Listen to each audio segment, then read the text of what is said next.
Hello, beautiful people. My name is Neon362. Welcome back to Let's Play Miles Edgeworth Investigation. In the last episode, we are still found this guy's phone for the first time. It was in Tenero's locker, though, so that's not a good sign. And in this episode, we're going to figure out this image point, this photo thing, and we're going to see what the heck it tells us, which I can't think of anything besides maybe the cargo. So this was like before the Zhengfa cargo came. But I feel like we already know that. What's here? What's all this? Oh, yeah, I had a feeling. Why can't I? Okay. Oh, they're cargo ship from Virginia to Zhengfa. So the reason they aren't here now is that they were dropped off in Zhengfa. Mr. LeBlanc, can you tell me the contents of the boxes? Unfortunately, there's no English written on them anywhere. One cluster of boxes is written in Borginian. It says that it is cloth in English. Cloth? Could it be? Is this where the killer? I don't get it. What? What is this scary face? Miss Meele. Yes? It appears that Agent Hicks was no ordinary investigator. Oh boy. He left us with a piece of evidence after all. A striking piece that will point out who his killer is. He did? Ha! Maybe you shouldn't force your mistaken readings on a simple picture, Mr. Edgeworth. I don't get it. Virginian cargo and this piece of evidence will point us straight to the killer. It will? Does this thing have anything to do with anything?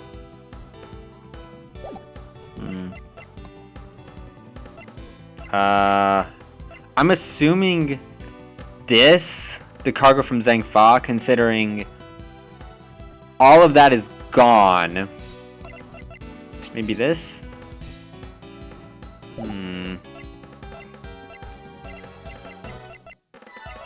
Virginian cloth?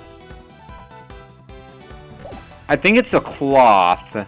Because if that says cloth on it, someone took the cloth and used it to kill this guy. So at least that's what I'm thinking. Let's present. Yep, I had a feeling. And what is that supposed to prove? The killer used this piece of cloth to wipe up the blood they had spilt. But there was only one thing that bothered me this whole time. Where did it come from? And now I have finally found my answer in this very photo. Cargo that was unloaded in Zhengfa had cloth written on it. In Borginian, that is. And there's where this is where the killer grabbed a piece to clean up the blood with. Ooh. That's right, the killer was someone who could read and understand Borginian. And the only crew member that fits that description is you, Miss Cammy Meele. I still don't understand the idea of putting only one person who could actually understand this in an entire airplane, but okay. Ha! That's pretty flimsy. Yeah, that's what I was about to say too. The killer probably searched through all the boxes looking for something to eat. Wait, he didn't have time to do that! When you're frantic, you don't care if the box is in English or Borginian. Sorry, but I cannot agree with your assessment of the killer's indiscriminate nature. What? There was no need for the killer to tear through boxes at random at all. And if the killer supposedly could not comprehend Borginian, well then. Wait, was there something else better? Logically, the killer would have opened this box first.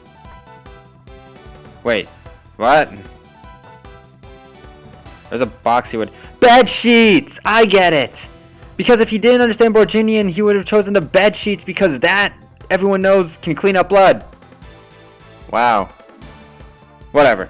Anyway, I only know it's English and that's good. Hey, it says bed sheets in English right in the box, sir. Precisely. And bed sheets would be perfect for cleaning up blood, wouldn't you say? So what are you trying to say? That is, if I were the criminal, this box of bed sheets would have been what I would have spotted first. However, the killer chose to use some Borginian cloth. Do you have an explanation for that? The killer didn't want anyone to know that the real scene of the crime was this cargo hold. So they were afraid to leave signs at the box where the sheets had been opened. However, the Borginian cloth, well, that's a horse of a different color. Because the killer knew that it was going to be unloaded into the Republic of Zhengfa. That's right. That is why the Borginian cloth was used. And the only Borginian reader on board who can make such a calculated decision It's you, Meele. You and you alone. Well, I guess LeBlanc could also do it, but I don't think he's smart enough to think that way. Oh, we got her there. It would be very easy to use to confirm if any of the boxes were resealed. All we would have to do is contact the Zangfa authorities in time.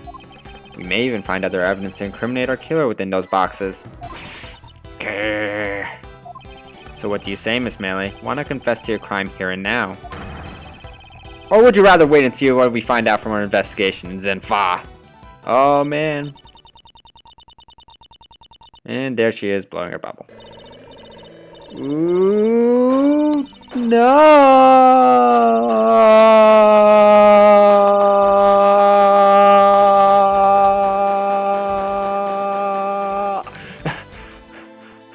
Never doing that again. He was Interpol. I couldn't stop it. I brought him here. He started taking pictures. I couldn't be found out. I was scared. I was in trouble. So you pushed him. I said I wasn't gonna do that ever again. Whatever.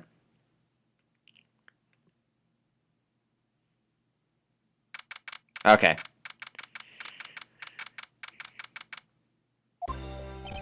We finished making all the arrangements to take the suspect in, sir.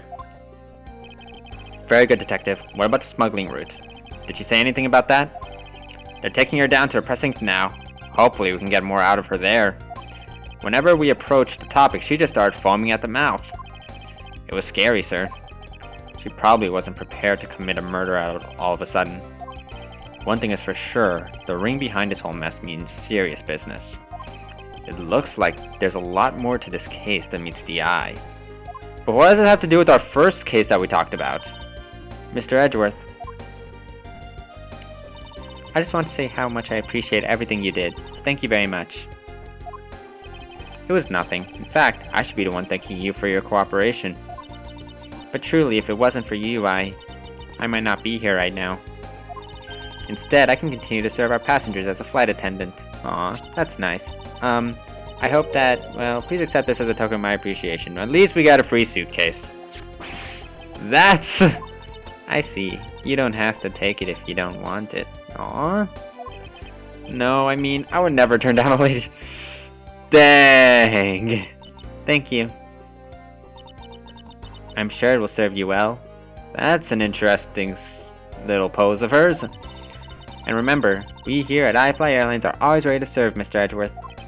Thank you. I'll keep that in mind. Now I must bid you farewell. May all your skies be blue no matter where you go.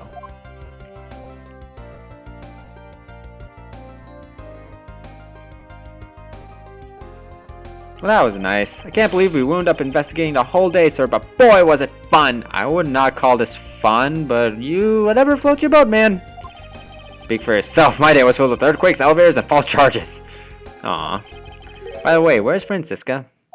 Oh, she's filling out some custom paperwork for her departure. She already is leaving. Yeah, Miss Von Karma's always really busy, sir. She's been flying from country to country to chase down some leads regarding her case. Detective, can you cancel the car I had you reserve earlier? Aw, you got it, sir. Please tell me we're not gonna fly from freaking country to country too. Francisca, I thought I told you when we first landed. I've no time for idle chat. I have no intention of wasting your time. However, it has been a while since we last met. I also have no time for such false reminiscences. Just who do you think I am? You are Francisco Von Karma, a very proud prosecutor deserving of much respect. Until only a little while ago, I was but a wretched mutt who was always losing to you. Dancing Perrier, living her life in the name and fame her invincible father built. Aw, I know how that feels. True, your father, Manfred Von Karma, didn't lose a single case for 40 years as a prosecutor. However, I wouldn't say he was invincible. What are you talking about? The group I'm on the trail of is a little more troublesome than most. The smuggling route we found this time is only one sliver of the big picture. Sounds like a dangerous assignment. You really don't have to worry. I can take care of him myself. She probably could, actually. I suppose you can. Plus, there's another agent on this case with me. There's only 3 people on this case? What? Another agent? He's a star among Interpol agents and has the highest successful arrest rate. Who knows, you may even run into him one day. Is he the guy in the box, in the case box? I know him. I was simply caught up in this one case. I hardly see why we would cross paths. I suppose. But I doubt he would say the same. I'm not following you. You'll understand soon enough. The flight has only just begun, Miles Edgeworth. I'll be back in this country soon enough. And when I am, you can be sure I'll pay you back in full. Bye. Have a safe flight. And just like that, she's gone, huh, sir? Thank goodness. I can finally rest easy knowing I won't have to watch out for her whip. I was gonna say the exact same thing to you, buddy. Detective Gumshoe, I want to thank you for all your help and cooperation. Oh, it was nothing, sir. I was just happy to be able to work with you again. Ho ho. I think I'm gonna celebrate by adding a little extra salt to my instant noodles tonight. It's perfect! How much did you cut this salary by, Prince? Dang! I feel sorry for the guy. Stay in school. Stay in school, kids. Stay in school. I was wondering if you would give me a ride down to the prosecutor's office. Sure thing, sir. I'll even fly down the road in a patrol car if you want. Don't make me remind you, detective. Safety first.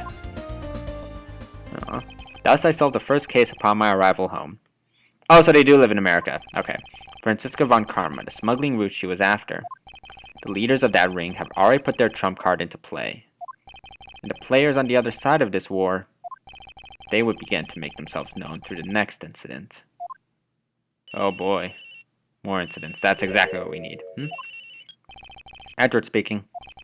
Finally, I called who knows how many times earlier, but I couldn't get through. And you are? Have you forgotten my voice, Miles, my boy? I have no idea who this is. Mr. Amano? Ernest Amano, correct? So you remember me. I know it's rather sudden, but I can't ask this of anyone else. There's been an incident, Miles. My son, he's been kidnapped. Oh.